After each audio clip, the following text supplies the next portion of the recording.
Chapter 2, Junie B. Jones has a monster under her bed. Just say right. After school pictures, we went back to room 9. I put my head down on the table. There's no such thing as monsters. There's no such thing as monsters, I whispered to myself. Because my very own dad told me that, and he wouldn't even lie to me, probably. Mrs. said for me to sit up.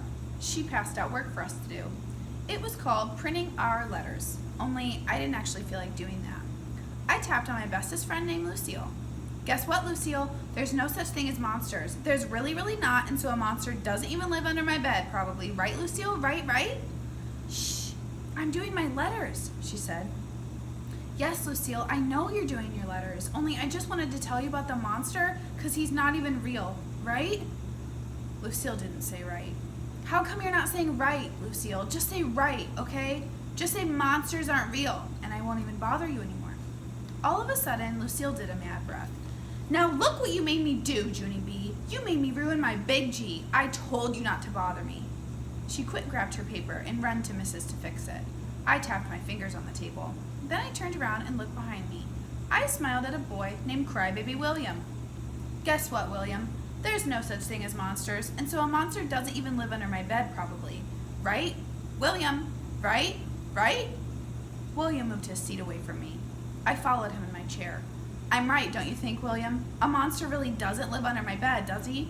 Plus, also, he doesn't put his head in my mouth? My head in his mouth? William slitted his chair away some more.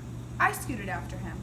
Just say right, okay, William? Just say there's not a monster under my bed, and I will be on my way. William picked up his chair, and he carried it all the way to the middle of the floor.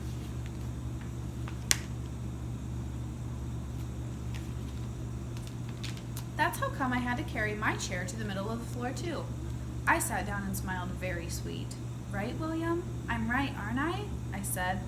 Only too bad for me, because just then I felt hands on my shoulders. I looked up. It was Mrs. I did a gulp. Hello, how are you today? I said, kind of nervous. Mrs. zoomed my chair back to my table. It was not fun. I quick picked up my pencil. Guess what? I'm going to do my work now, I said. Plus also, I am not even going to talk because I actually don't like anyone in this area. Mrs. tapped her foot at me. Love your shoes, I said real soft. Her foot kept tapping. Only just then, a very great thing happened, and it's called the bell rang for the end of school. I hurried up out the door. Just then, me and my other bestest friend named Grace ran to the bus. Grace, guess what? There's no such thing as monsters, and so I don't even have one under my bed, probably.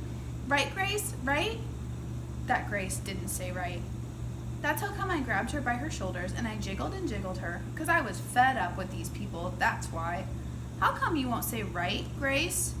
How come nobody will say right? Because I'm getting at the end of my rope with this thing. That Grace took my hands off of her. I can't say right because a monster really might live under your bed, Junie B, she said. My eyes got big and wide at her.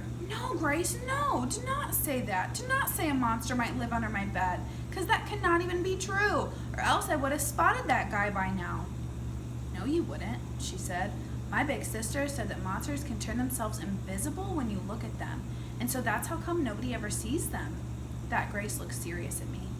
That makes sense, don't you think? Huh, Junie B? Right?